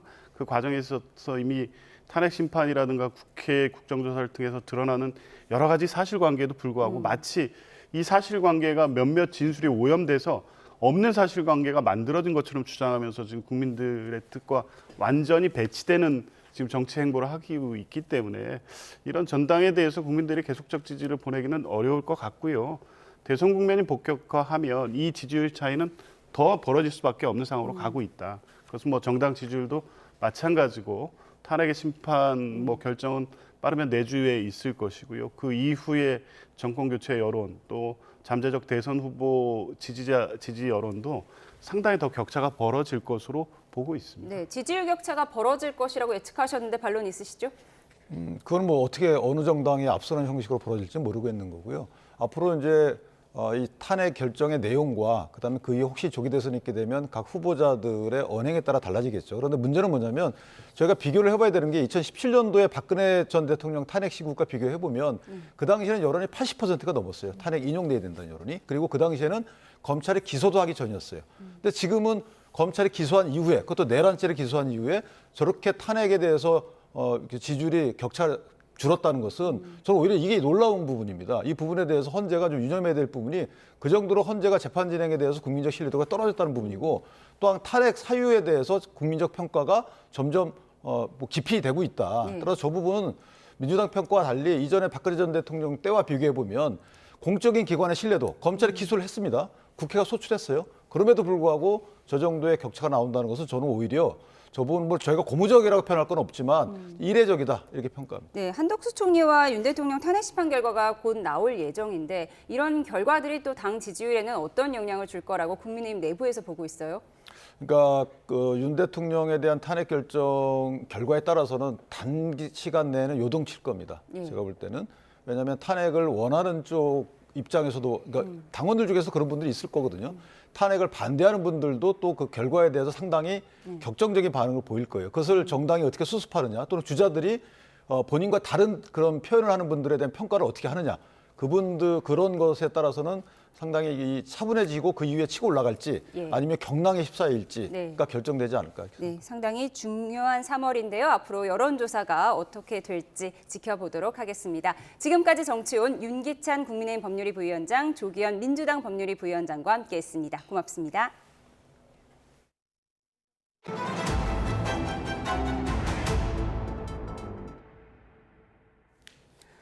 오늘 오전 경기도 포천 인근에서 군 훈련 도중 전투기에서 폭탄 8발이 잘못 발사돼 15명이 다쳤습니다. 이 가운데 2명이 중상인데요. 전투기 조종사가 좌표를 잘못 입력한 것이 원인으로 파악됐습니다. 자세한 내용 현장 나가 있는 취재기자 연결하겠습니다. 박희재 기자. 네, 저는 경기 포천 전투기 폭탄 피해 현장에 나와 있습니다. 네, 군 당국이 사고 경위를 발표했죠. 내용 정리해 주시죠. 네, 말씀드리기에 앞서 현장에서 소방과 경찰 또 한국전력공사를 비롯한 유관기관에서 최종 판단회의가 진행되고 있습니다. 이곳에서 정확한 경위와 또 피해 상황이 집계될 것으로 보이는데 확인되는 대로 전해드리겠습니다. 이어서 군 당국이 오후 3시쯤 서울 용산 국방부 청사에서 출입 기자단을 상대로 관련 경위를 설명했는데요. 2대의 공군 전투기 KF-16이 폭탄 모두 8발을 훈련장 외부로 비정상 투하했다고 밝혔습니다. 원인은 이 가운데 첫 번째 1번기 조종사의 좌표 입력 실수로 파악됐는데요. 이 좌표는 사전에 사무실에서 입력하는 절차인데 이곳은 물론 전투기 탑승 당시에도 확인하는 절차가 있습니다. 다만 공군은 시스템에 문제가 없었는지는 조사 중인 만큼 이 내용이 확정된 사실은 아니라고 말했습니다. 탄착접도 모두 확인됐다고 얘기했는데 정확한 낙탄 지역은 조사 중입니다. 다만 불발탄은 없고 떨어진 폭탄은 모두 터졌다고 발표했고요. 폭발된 폭탄은 MK-82라고 불리는데 건물다리 또 교량 파괴용입니다. 이것에 잘못 투하된 폭탄, 이 MK-82는 한 개당 폭탄 살상 범위가 파편까지 고려해 축구장 한 개 범위라고 공군 측은 설명했습니다. 네, 사고가 어떻게 발생했는지 오전 상황부터 정리해 주시죠. 네, 공군에서 오전에 발표한 내용 한 번 더 정리를 드리면요. 오전 10시 4분쯤 공군 KF-16에서 MK-82 일반 폭탄 8발이 이곳 현장 인근으로 비정상 투하됐습니다. 직후에 한동안 불발탄이 있는지 조사가 진행됐는데 이를 위해 EOD, 폭발물 제거반이 투입돼 확인하는 절차도 있었습니다. 다만 경찰과 소방은 혹시 모를 피해 상황 확인을 위해 현장을 수습하고 있고 오후 3시쯤엔 군과 함께 조사를 추가로 진행하고 있었습니다. 공군은 현재 박기환 참모차장을 위원장으로 사고대책위원회를 구성해 정확한 사고 경위와 피해 상황을 조사하고 있습니다. 또 피해 배상을 비롯한 모든 조치를 적극 시행하겠다고 설명했습니다. 네, 훈련이 1시간 정도 진행되다가 사고가 난 것으로 보이는데 원래 계획됐던 훈련 내용이 정확히 어떤 것이었습니까? 네, 원래 이 훈련의 정식 명칭은 연합합동통합화력 실사격 훈련으로 오는 10일에 예정된 자유의 방패 연습을 앞두고 육군과 공군이 미군과 함께 진행하는 연합훈련입니다. 해당 훈련은 오늘 오전 9시에 시작해 1시간 넘게 진행이 됐는데 이 가운데 문제가 된 전투기 훈련은 오전 9시 58분부터 진행됐습니다. 사고 발생이 났던 KF-16은 이번 훈련에 모두 5대가 들어간 것으로 파악됐는데 이 가운데 2대에서 오폭 사고가 난 겁니다. 관련해 합동참모본부는 실사격 훈련에 대해선 사고 원인이 정확히 확인될 때까지 잠정 중단하겠다고 얘기했고요. 다만 오는 10일부터 예정된 자유의 방패 연습은 정상적으로 진행하는 것으로 발표했습니다. 포천시에서는 군사훈련을 전면 중단할 것을 요구했죠. 네, 그렇습니다. 이곳 포천 사고 현장 인근에서 포천시장이 오전 2시 10분에 브리핑한 내용인데요. 정부와 군 당국에 더 이상 민간 피해가 발생하지 않도록 확실한 재발 방지책을 요구했고 포천 시민들이 납득한 수준이 마련될 때까지 군사훈련을 전면 중단해야 한다고 말했습니다. 피해자 지원과 함께 전면적인 피해 보상을 요구하기도 했는데 정부를 향해서는 직접 포천 시민들에게 사과하고 또 민심을 안정시킬 책임 있는 후속 조치를 해달라고도 요구했습니다. 네, 사고 개요를 다시 한번 정리해 주시죠. 네, 오늘 오전 10시쯤 경기 포천에 있는 이곳 민가 인근으로 폭탄 8발이 떨어지는 사고였습니다. 이 사고로 모두 15명이 다쳤고 이 가운데 2명이 크게 다쳤습니다. 심정지 상태인 환자는 없는 것으로 파악이 됐고요. 성당 한 채와 주택 2채가 일부 파손이 됐고 1톤짜리 화물 차량도 파손 피해가 있었던 것으로 소방당국은 파악했습니다. 지금까지 경기 포천 전투기 폭탄 피해 현장에서 YTN 박희재입니다. 다음 사고 소식도 살펴보겠습니다. 울산 울주에서 택시가 축대벽을 들이받았습니다. 이 사고로 지금까지 3명이 숨지고 2명이 크게 다친 것으로 파악됐는데요. 현장에 나가 있는 취재기자 연결합니다. 오태인 기자. 네, 울산 울주 택시 사고 현장입니다. 네, 그곳 사고 소식 전해주시죠. 네, 사고 현장은 말 그대로 처참합니다. 축대를 들이받은 택시에서 떨어진 부속품이 널브러졌는데요. 카메라를 한번 돌려보면요. 택시가 내려온 길은 내리막이 심합니다. 택시는 내리막길을 내려오다가 그대로 축대벽을 들이받았습니다. 브레이크를 밟은 흔적, 그러니까 스키도 마크도 없는데요. 이 사고로 택시에 타고 있던 5명 가운데 운전기사를 포함해 3명이 숨지고 2명이 크게 다쳐 병원으로 옮겨졌습니다. 다친 2명 가운데 1명은 의식이 없이 병원으로 옮겨졌다가 다행히 맥박이 돌아온 것으로 알려졌습니다. 탑승객은 모두 70대로 알려졌는데요. 사고는 낮 1시쯤 발생했습니다. 사고가 난 것은 울주 서생면에 있는 펜션과 주택, 카페 등이 모여있는 곳입니다. 차량 통행이 빈번하지 않은 곳으로 택시가 다른 차량과 충돌하는 등 외부 요인 없이 사고가 난 것으로 추정됩니다. 경찰은 탑승객 신원과 함께 사고 지점으로 온 이유를 조사하고 있습니다. 지금까지 울주군 택시 사고 현장에서 YTN 오태인입니다. 지난달 14일 작업자 6명이 숨진 부산 반얀트리 리조트 화재는 작업 중 생긴 불똥이 원인이라는 감식 결과가 나왔습니다. 화재 예방을 위한 감시자는 규정과 달리 없는 상태였고 일부 소방시설도 설치되지 않은 것으로 드러났습니다. 차상은 기자입니다.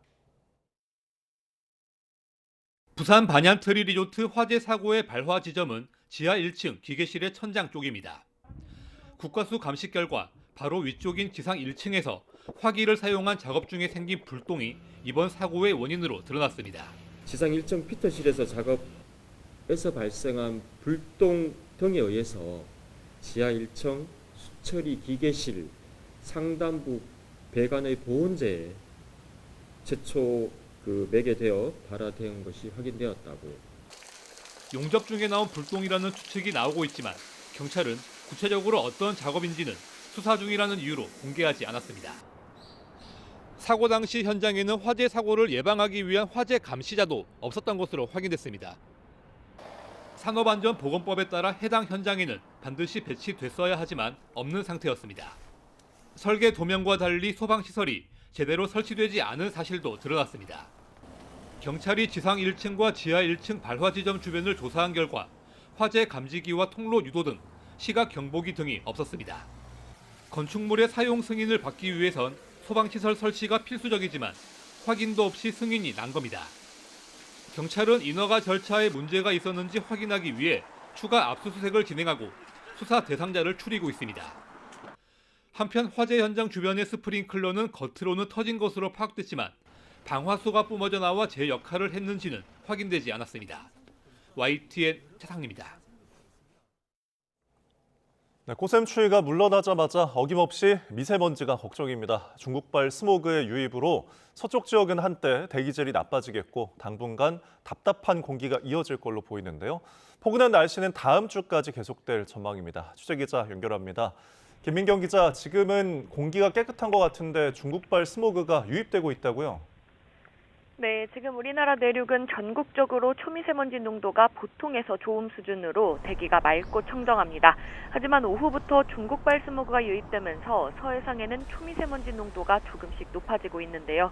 다만 이번에 유입되는 스모그는 양이 많지 않고 현재 우리나라 주변의 대기 확산이 원활해 대기질이 크게 악화하진 않을 걸로 보입니다. 국립환경과학원은 오늘 밤과 내일 수도권을 비롯한 서쪽 지방의 초미세먼지 농도가 일시적으로 나쁨 수준까지 오르지만 고농도까지 악화할 가능성은 낮다고 예상했습니다. 다만 온화한 날씨에 대기 정체가 지속하며 다음 주까지 대기질이 평소보다 좋지 않을 수 있어 호흡기가 예민한 분들은 주의가 필요할 걸로 보입니다. 네, 오늘도 아침에는 좀 쌀쌀했지만 낮에는 포근한 것 같은데 다음 주까지 큰 추위 없이 따뜻한 봄 날씨 이어진다고요? 네, 오늘도 아침에는 서울 기온이 영하 0.4도로 다소 추웠지만 한낮에는 10.3도까지 올랐습니다. 어제까지 이어졌던 꽃샘추위는 물러났다고 볼 수 있겠는데요. 주말까지는 평년 수준의 기온을 보이다 일요일부터는 남서풍의 영향으로 기온이 더 올라 중부는 낮 기온이 15도 안팎, 남부는 15도를 웃돌 전망입니다. 다만 연일 일교차가 10도 이상 벌어질 걸로 보이는 만큼 큰 기온 변화로 인한 건강관리에 각별한 주의가 필요합니다. 지금까지 과학기상부에서 YTN 김민경입니다. 네, 갓길에 차를 세우고 아이를 기다리며 김밥을 먹고요. 수행평가 대비를 해주겠다며 제기차기 과외 상담도 받습니다. 코미디언 이수지 씨가 강남 열혈 엄마를 흉내내서 대치맘이란 캐릭터를 만든 건데요. 화장은 폭발적이었습니다. 정말 똑같다는 공감 댓글이 줄을 이었고요. 실제 대치동 엄마들은 이수지 씨가 영상에서 입었던 이 패딩 점퍼를 중고시장에 내다 파는 등 기현상까지 벌어졌습니다. 자, 영상이 화제가 된 이후 이수지 씨가 한 달 만에 라디오에 나와 직접 신경을 밝혔는데요. 원래 기획한 의도와 대중의 반응이 달라서 당황스러웠다고 말했습니다. 직접 들어보시죠. 대치맘 캐릭터를 할 때는 업로드는 날 추억으로 남기자라고 하고 저희 팀끼리 업로드를 했었어요. 그러셨구나. 네, 근데 이게 뭔가 반응이 좀 이렇게 크게 와서 지금 내가 의도한 대로 뭔가 흘러가지 않는데? 라는 약간 부담감도 있고 오해도 좀 있는 것 같아서. 이런 이수지 씨의 고백을 들은 누리꾼들, 흉내는 지독하게 잘 냈다. 웃으면 유머, 못 웃으면 진실. 다음 차례는 누굴까라며 공감과 응원을 보내기도 했고요. 일방적인 비난은 불편하다는 반대 의견도 있었습니다. 너무 똑같아서 논란이 됐던 이수지 씨의 대치맘 캐릭터, 여러분은 어떻게 보셨나요? 자, 귀중품이라도 넣은 것처럼 이 네모난 투명 상자 안에 무언가를 정성껏 포장을 해놨습니다. 카메라를 좀 더 당겨서 자세히 봐볼까요? 불그스름한 색깔의 모양은 공룡을 좀 닮은 것 같기도 한데요. 언젠가는 먹고 말 거야 라는 광고 문구로 유명한 과자 치토스입니다. 그런데 이 과자 한 조각이 1억이 넘는 돈에 팔렸는데요. 무슨 일이 있었던 걸까요? 동네 슈퍼만 가도 있는 과자가 비싸게 팔린 이유 단 하나입니다. 세계적으로 인기를 끌고 있는 이 애니메이션 포켓몬스터 캐릭터 리자몽과 닮았기 때문입니다. 자, 특이한 모양 덕에 경매까지 붙여졌는데요. 처음엔 $275, 우리 돈으로 40만 원으로 시작을 했지만 너도 나도 사겠다고 경쟁이 붙으면서 결국 1억 2천만 원에 팔렸습니다. 자, 이런 일 이번이 처음은 아닙니다. 8년 전에 고릴라 하람베를 닮은 치토스가 발견돼 역시 경매로 1억 원에 팔렸습니다. 미국 오하이오주 신시내티 동물원에서 사랑을 받았던 고릴라인데 지난 2016년 우리 안에 떨어진 아이를 구하려고 동물원 측이 실탄을 쏴서 자살을 했습니다. 자, 옛날엔 치토스를 이벤트 때문에 샀던 분들이 많았죠. 안에 든 쿠폰을 긁고 운 좋으면 한 봉지 더 행운에 당첨되기도 했는데요. 앞으로는 저도 치토스 과자 먹을 때 그냥 한 입에 삼키지 못할 것 같습니다. 혹시 여러분도 이런 행운의 주인공이 될 수 있으니 먹기 전에 어떤 모양인지 살펴보는 건 어떨까요?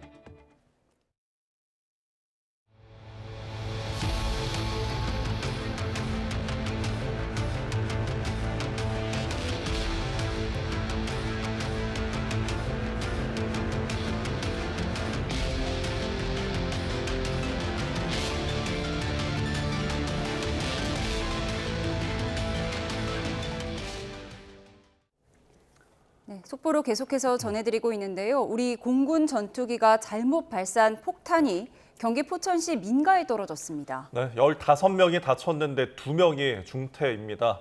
김열수 한국군사문제연구원 안보전략실장과 함께 관련 내용 자세히 짚어보겠습니다. 어서 오십시오. 네, 안녕하세요. 네, 사상 초유의 황당한 사고가 발생했습니다. 훈련 도중에 전투기에서 폭탄을 잘못 발사했다. 이게 가능한 일인가요? 굉장히 있어서는 안 될 일이고 또 조금만 이제 조심했으면은 이런 일이 이제 일어나지 않는 그런 사건이라고 봐야죠. 여기 성진훈련장은요 포천에 있는 건데 저도 이곳을 두세 번 방문한 적이 있습니다. 네. 그래서 이 훈련장을 좀 비교적 잘 알고 있다라고 보는데 민가 지역으로부터 좀 떨어져 있는 산에 그게 이제 통상 한 6분 능선 정도까지 이렇게 올라가면 그게 이제 널따란 훈련장이 나오고 목표 지점은 여기가 이제 출발선이라고 하면 목표 지점은 이제 한참 떨어져 가지고 거의 능선에 7, 8분 능선에 있거든요. 그래서 사실상 7, 8분 능선에 있는 그 목표 지점을 때려야 되는데 뭔가 이제 지금 좀 잘못이 있었던 것 같아요. 그래서 폭탄은 전부 다 8발이 이상 없이 오발탄이 없었다고 하니 폭탄은 문제가 없었을 것 같고요. 이제 문제가 되는 것이 정말 여기에 좌표를 잘못 입력을 했는 건지 그렇지 않으면은 조종사가 이걸 이제 스위치를 눌러야 이게 폭탄이 날아가도록 돼 있지 않습니까? 그것을 이제 기계적인 오류가 있었는지 여기에 대해서는 조금 더 분석이 필요하지 않겠는가라고 봅니다. 예, 분석이 좀 필요하다고 밝혀주셨는데 앞서서 공군에서는 이제 사고 원인을 발표를 하긴 했습니다. 전투기 오폭 사고 조종사 좌표 입력 실수라고 밝혔는데요. 발표 당시의 상황 좀 듣고 오시죠. 우선 이번 사고로 민간 피해가 발생한 것에 대해 송구하게 생각하며 부상자분들의 조속한 회복을 기원드립니다. 오늘 10시 4분경 공군 KF-16에서 MK-82 일반 폭탄 8발이 비정상 투하되어 사격장 외부 지역에 낙하되었습니다. 비정상 투하 원인은 현재까지 조종사의 좌표 입력 실수로 파악되었습니다. 좌표 입력을 실수해서 비정상 투하됐다라는 건데 이거 어떤 의미인가요? 그러니까 이제 좌표를 입력을 해야 되는데 그 좌표라는 게 이제 위도, 경도 그러잖아요. 예. 우리 이제 뭐 38선 걸으면 위도 38도고 그다음에 우리 한국의 시간 그는 할 때는 동경 125도, 124도 뭐 이런 식으로 얘기하잖아요. 그러면은 이제 위도와 경도를 거기다가 이제 입력을 시키는 거예요. 그 입력을 시키면 통상 이게 도, 분, 초 이렇게 돼 있잖아요. 아주 초까지 이렇게 넣으면은 굉장히 이제 정밀하게 이제 떨어지게 되죠. 그런데 이제 이게 날아가다가 목표물쯤 오면은 이제 거기다가 원래 입력한 것이 그 앞에다가 떠요. 그러면은 누르기만 하면은 그게 날아가거든요. 그런데 위도하고 경도 자체를 잘못 입력하면은 당연히 다른 곳에 떨어지겠죠. 그래서 지금 이제 발표한 내용을 보면 아마 조종사가 입력을 잘못한 것 같다라고 얘기하는데 제가 말씀드렸다시피 이제 도, 분, 초 이것이 이제 6단계를 넣든지 8단계를 넣는단 말이죠. 그러니까 위도 3단계, 경도 3단계 하면 이게 6단계 되는 거잖아요. 그러면 1분, 분이 이제 달라지게 되면 그게 한 거리가 6km 정도 나오는데 마침 오늘 이게 나온 걸 보니 목표 지점에서 6km 정도 좀 차이가 났거든요. 그러면은 조종사가 입력을 할 때 위도 경도 어딘지는 모르지만 1분이 잘못 이제 입력이 된 거죠.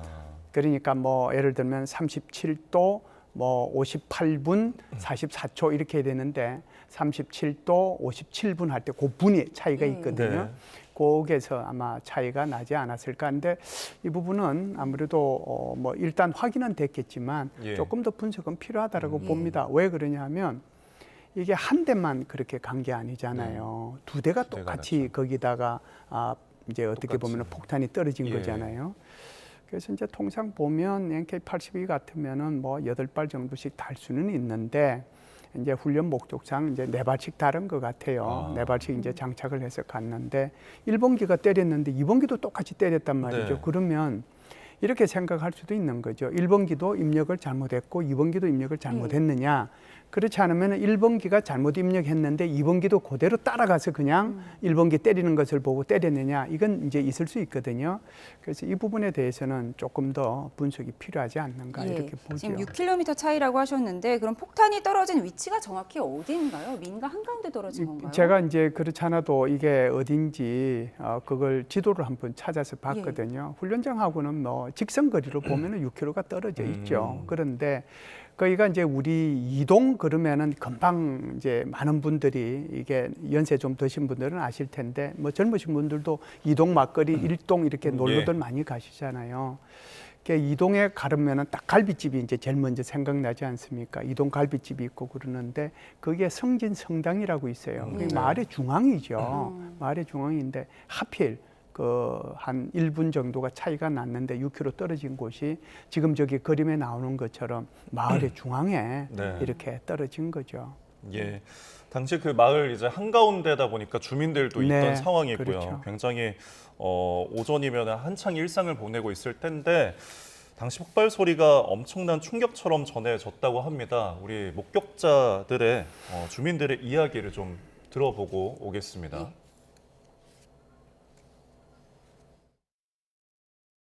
굉장히 컸어요. 나 그래서 헬기가 떨어졌는 줄 알았지. 선생님. 집안이 흔들리더라고요. 집안이 흔들리고 막 연기 같은 게 좀 이렇게 들어오고 집안 쪽으로. 그리고 이제 차단기가 떨어져갖고 그리고 이제 옆집에서 유리 창문이 깨지니까 저희 집 쪽으로 이제 떨어지는 소리가 엄청 나갖고 난 저희 집게 뭐 어떻게 되는 줄 알고 나가서 보니까 옆집에 창문이 다 깨져갖고 저희 집 쪽으로 다 떨어졌더라고요. 파편이 튀긴 게 교회 앞집으로 떨어진 것 같아요 보니까. 그러니까 교회 앞에가 집이 한 채 있거든요. 네. 그 집이 지붕이랑 다 그냥 좀 주변은 완전히 다 깨졌네요 집안이. 비행기가 육안으로 볼 수 있는 높이 그 높이로 세대가 날아갔고요. 이게 편대유행 하더라고요. 날아가는데 수초 있다가 이제 폭발음이 들리는데 버섯구름 모양이 있잖아요. 우리가 팡 저기 뭐 핵폭탄 터지면은 네. 약간 그런 식으로 났어요. 이게 진동이 그 집을 흔들었어요. 아이고 나 전쟁 일어난 줄 알았죠. 전투기 계속 날아다니고 막 갑자기 집 옆에서 폭탄 터지고 그러니까. 네, 주민 인터뷰 좀 보고 왔는데 헬기가 떨어진 줄 알았다, 뭐 혹은 막 전쟁통이었다라는 이제 목격자 증언들도 있었습니다. 제가 이제 좀 전에 말씀을 드렸습니다만 그 노건리라고 하는 곳 거기가 이동 여기가 조용한 시골 마을이잖아요. 뭐 이동 막걸리도 있고 이동 갈비집도 있고 그러지만 거기에서 이게 한 낮에 10시 좀 이렇게 되면 그 종소리가 들려도 이게 굉장히 멀리 가는 거거든요. 조용한 곳이니까 여기에 이제 폭탄 한 발이 떨어져도 엄청난 폭발음이 이제 들릴 텐데 여기에 지금 8발이 떨어진 거잖아요. 그러니까 그 폭발음이 얼마나 컸겠어요. 그러니까 아마 주민분들께서 굉장히 많이 놀라시고 혹시 전쟁 난 게 아닌가 이런 생각도 아마 하셨을 것 같다는 생각이 들어서 좀 안타깝습니다. 예, 전쟁 난 것 같았다. 지금 주민들은 그렇게 증언하고 있는데 지금 인명피해가 다수 발생했어요. 한 15명이 다쳤다고 하죠. 예, 최초에는 이제 뭐 한 7명 이렇게 얘기하시다가 이제 경상 입으신 분들이 좀 있겠죠. 그러니까 경상 입으신 분들까지 합하면은 막 그 정도 늘어난 것 같습니다. 그래서 중상자도 있고 경상자도 있는데 중상자는 한 2분 정도 이렇게 발표가 되는 것 같고 나머지는 경상자인데 사실상 그 경상자라고 하더라도 그냥 목이 뭐 삐끗하거나 뭐 다리가 조금 삐끗하거나 이런 정도는 아닐 거거든요. 왜 그러냐면 이게 포탄의 파편이라는 게 이게 무서운 겁니다. 살을 파고 들어가면 그곳에서 이제 굉장히 또 다른 부작용이 생길 수 있기 때문에 빨리 이제 조치를 해야 되는 것들이거든요. 어찌됐든 민간인 분들하고 여기 군인들도 아마 여기에 좀 있었던 것 같은데 정확하게 군인은 몇 명 있었는지 잘 모르겠습니다. 참고적으로 하나만 더 말씀드리면 저기 성진 성당이라고 있잖아요. 좀 전에 이제 나왔던 거 하면 그것은 군인들을 위한 그 성당이에요. 그러니까 그러니까 그곳에서 이제 어떻게 보면 성진 성당도 있고 또 성진 그 교회도 있고 또 성진 불당도 있고 그러니까 장병들이 종교 활동을 할 수 있도록 그렇게 마련된 곳이죠. 예, 일종의 이제 군종교구를 그렇죠. 말씀하시는 건데 지금 부상자들의 또 상태가 어떤지 또 가족분들이 또 이야기를 한 게 있습니다. 듣고 이야기 나눠보죠. 그 파편이 그 어깨 그 날개 축 바로 밑에 목 바로 밑에 거기에 너무 깊게 박혀서 지금 뭐 응급으로 수술은 들어갔는데 수술하고 나서 중환자실로 바로 들어간다고 그렇게 얘기 들었어요. 정문에서 나오는데 폭탄이 이제 옆에 떨어진 거죠. 그래서 차가 전복되고 그리고 사고가 난 거죠. 의식도 희미하고 지금 의사들이 일단 수술 들어가 봐야지 안다고 이게 파편이 좀 너무 깊게 박혀서 2시간에서 3시간 소요가 된다고 수술이 그렇게 얘기를 하더래요. 네, 아까 언급하셨던 것처럼 이제 파편이 굉장히 위험한데 그 파편이 이제 박혀서 수술을 받았다라는 거거든요. 굉장히 또 심각한 부분인 것 같아요. 파편은 빨리 수술하지 않으면 그 자체가 굉장히 이제 이 다른 또 부작용들을 일으킬 수 있거든요. 빨리 이제 그 파편 조각들을 끄집어내야 돼요. 그렇기 때문에 당연히 수술이 뒤따르죠. 그래도 지금 아직까지는 어떻게 중상자 분들이 빨리 이제 깨어나셔야 되죠. 깨어나시고 또 잘 회복이 되셔야 될 텐데 그래도 생명을 잃으신 분이 없어서 그나마 큰 다행이지 않는가 이렇게 보고요. 지금 저기 나오는 거 보니까 군인들도 한 5명 정도 된다고 그래요. 그래서 전체적인 뭐 인원이 그러니까 민간인들도 있지만 거기에 군인들도 몇 명이 좀 포함이 되지 않았는가 이렇게 봅니다. 예, 부상자분들의 쾌유를 빌겠습니다. 그런가 하면 건물과 차량 등의 피해도 있었는데요. 이에 대한 주민들의 인터뷰를 듣고 오겠습니다. 통나무가 바로 옆으로 떨어졌어. 2개가. 어이구. 벽이고 어디 검 다 갔어 지금. 문도 뒤틀리지 갖고 열리지도 않고.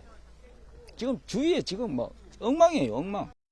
내가 머리 털라고 6.25는 안 겪어봤지만 계음 소리가 엄청 컸어요. 아주 꽝 아주 표현할 수가 없어. 귀가 막 얼얼할 정도로 벌떡 안고 문을 열고 나가려고 피신 하려고 나갔대. 그랬더니 연기가 딱 보이는 거야. 네, 문이 뒤틀려서 열리지도 않았다. 통나무가 떨어지는 것 같았다. 이런 표현을 하셨는데 지금 피해가 어느 정도로 추정이 되나요? 글쎄요, 뭐 제가 이제 직접 좀 봤으면 좋은데 네. 지금까지 뭐 알 수는 없고 대신에 이제 그냥 추정은 할 수는 있겠죠. 지금 오늘 같은 이런 전술 훈련 이렇게 할 때는 이것이 이제 아주 높은 고도에서 이렇게 폭탄을 떨어뜨리는 게 아니거든요. 굉장히 낮은 게 이제 고도를 쭉 내려와서 목표 지점에 폭탄을 터뜨리고 바로 그냥 급 상승해서 올라간단 말이죠.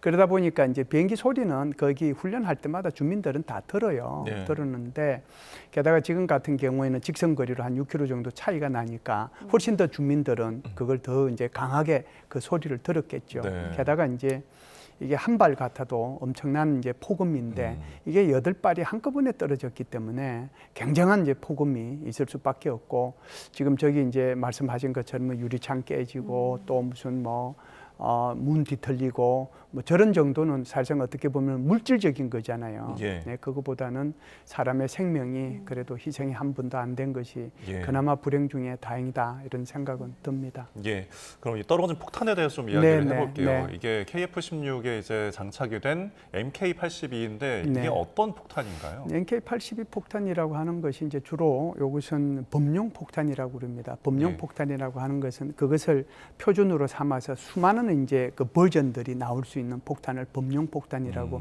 얘기하거든요. 네. 우리 이제 흔히 쉽게 얘기하면 삼성 반도체 이걸 범용 반도체라고 얘기하잖아요. TSMC가 생산하는 반도체하고 다르게. 그러니까 이제 이거는 범용 폭탄이라고 보는데 이게 이제 500파운드 정도가 되면 대충 이제 한 450g 정도로 이렇게 계산을 하면 저기 지금 표에 나와 있는 것처럼 중량은 한 227kg 정도 됩니다. 그러니까 비교적 이제 위력이 있는 그런 폭탄이죠.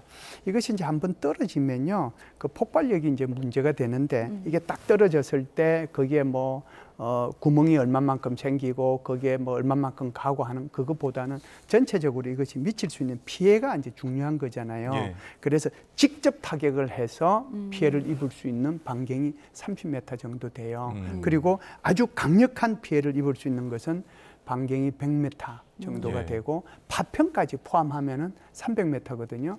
그러면 저 8발이 한 지점에 한 구멍에 다 떨어지지는 않고 그 주변에 이렇게 떨어졌단 말이죠. 그러면은 그 파편이 갈 수 있는 것은 굉장히 넓게 파편이 퍼졌다 이렇게 볼 수가 있는 거죠. 그럼 안에 폭약도 들어있는 상태였던 거죠? 그래서 이번에 한 훈련은 훈련탄이 아니에요. 그래서 훈련 제목이 조금 이제 길죠. 훈련 제목이 긴데 그 훈련 제목을 이제 말씀을 드리면 연합 합동 통합 화력 실사기 훈련 좀 어렵죠. 그러니까 연합 훈련 한다는 것은 한국과 미국이 같이 한다는 거고 여기에 합동 훈련을 한다는 것은 육군과 공군이 같이 훈련을 한다는 거고 실사격 훈련을 한다는 것은 이게 훈련탄이 아니고 실제로 사용하는 폭탄을 가지고 훈련을 한다 이런 뜻이에요. 그렇기 때문에 제목이 쭉 굵지만 한미가 연합으로 육군과 공군이 같이 실사격 훈련을 하는 거구나. 그것이 이번에 이제 훈련이었기 때문에 당연히 이것은 이번에는 훈련탄이 아니고 실폭탄이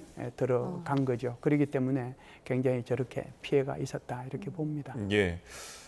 이게 이제 그러면은 아까 원인을 발표를 했을 때는 조종사 잘못이라고 일단은 1차 발표를 했지만 다른 어떤 뭐 기체 결함이랄까 미사일의 결함이랄까 이런 부분도 가능성이 있다고 보십니까? 이거는 이제 미사일은 아니고요. 우리가 이제 예를 들어서 이제 공대공 그러니까 공군 전투기들이 이제 할 때는 요건 이제 미사일을 쏘거든요. 그러니까 심지어 대한민국이 공군이 가지고 있는 미사일 중에는 대전에서 떠서 평양 주석궁을 몇 번째 창문을 때릴 수 있을 정도의 정확도를 가진 사거리 500km 나가는 타우루스라는 미사일도 있어요. 그런데 이제 그런 미사일은 아주 정밀 표적을 위해서 그리고 굉장히 고가의 표적에 사용하는 거거든요. 그런데 그렇지 않고 저기 지금 막 밀집해 있어요. 그리고 저기 막 우리를 공격하려고 해요. 저기에 지금 모여 있는 것이 이렇게 대대 연대 이런 정도로 지금 밀집해 있다. 빨리 그걸 좀 타격해 달라고 할 때는 전투기가 떠가지고 그쪽에 한꺼번에 가서 포탄을 쏟아내야 되잖아요. 바로 이제 그 전술적 상황이에요. 오늘 한 훈련은. 예. 그렇기 때문에 지금 좀 전에도 말씀을 드렸습니다만은 그 훈련장의 7, 8분 능선에서 북한군이 우리를 공격하려고 한다. 그러니 저것을 지금 타격을 해야 되겠다. 그러면은 통상 이렇게 4대가 일개 편대가 되거든요. 예. 4대가 이렇게 한꺼번에 쭉 가가지고 때리고 올라가고 그리고 두 번째 편대가 와가지고 때리고 올라가고 이렇게 돼 있어요. 그러면은 이제 우리가 왜 그러면 높은 데서 그러면은 이걸 이제 투하를 하면 되는데 왜 이렇게 쭉 내려오느냐 이런 생각을 하게 될 텐데요. 왜 그러냐 하면 이것은 유도하는 폭탄이 아니에요. 예. 폭탄 자체가. 왜냐하면 밀집돼 있는 적들을 한꺼번에 이제 타격을 해야 되기 때문에 이걸 이제 초토화 시키려고 하면은 이게 그냥 비유도 폭탄을 통해 가지고 그냥 바로 때려야 되거든요. 예, 그런 차원에서 보면 이것이 높게서 때리면 좋은데 높게서 이렇게 때리면 때릴수록 정확도는 점점 떨어져요. 그렇기 때문에 일정한 고도를 오다가 제 손을 보면 이렇게 쭉 목표 지점으로 내려가서 때리고 이렇게 올라간단 말이죠. 그 때릴 때 좌표가 들어가 있거든요. 좌표를 누르면 그 좌표에 딱 맞게끔 이 폭탄이 가도록 돼 있는데 그 좌표가 지금 조금 오류가 있었다 이렇게 보이죠. 비유도 폭탄이기 때문에 낮은 고도에서 떨어뜨릴 수밖에 없었다 이런 말씀을 해주셨습니다. 네, 오늘 사고 자세하게 분석해봤습니다. 지금까지 김열수 한국군사문제연구원 안보전략실장이었습니다. 고맙습니다. 고맙습니다. 감사합니다. 서울 등 서쪽 지방은 맑은 하늘이 드러나 있지만 동쪽 지방을 중심으로는 산발적인 강수구름이 지나고 있습니다. 이들 적은 오늘 저녁까지 약한 비나 눈이 이어지겠고요. 특히 강원 산간에는 1에서 5cm의 눈이 내려 쌓이겠습니다. 내일은 전국이 대체로 맑다가 오후부터 구름량만 늘겠습니다. 다만 동해안과 제주도 해안을 중심으로는 너울성 파도가 높게 일겠고요. 또 충남과 광주, 전북은 종일, 인천과 대전, 세종, 전남은 오전 한때 초미세먼지 농도가 짙게 나타나겠습니다. 내일 아침 기온은 오늘과 비슷하거나 조금 낮겠습니다. 서울 0도, 청주 영하 1도, 부산 3도가 예상됩니다. 한낮에는 예년 수준 보이며 온화하겠습니다. 서울 10도, 광주 12도, 대구 11도까지 크게 올라 일교차가 벌어지겠습니다. 날씨였습니다. 이상으로 목요일에 보내드린 뉴스온 마치겠습니다. 함께해 주신 여러분 고맙습니다.